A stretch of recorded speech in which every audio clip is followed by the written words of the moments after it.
Hi, I'm an American, and I bought a house in a Romanian village. Here are some of the interesting things we found. Every corner you turn in this house, there are some interesting things. Most of them pretty useless to us, but they're still cool to see nonetheless.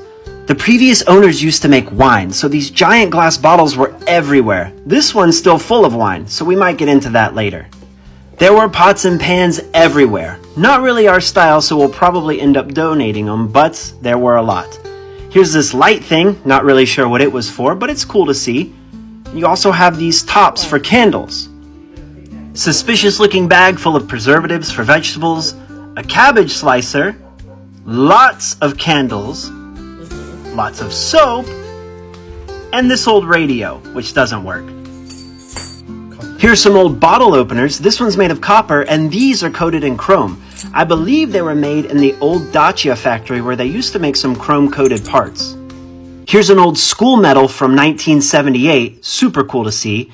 Here's something I found a little odd. These are old tarot cards, and I mean really old. We had to be very careful flipping through them because I was honestly afraid it was gonna rip.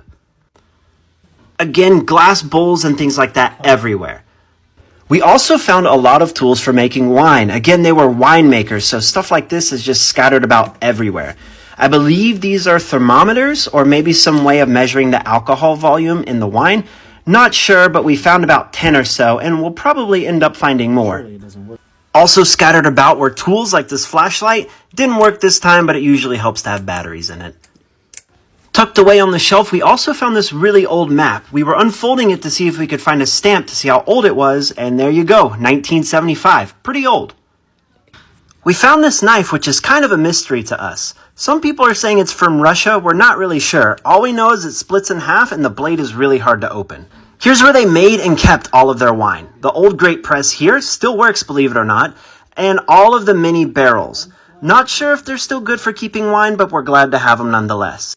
There are lots more things to be found around this property as we renovate pretty much every inch of it, so be sure to stick around to see part 2 for more interesting finds.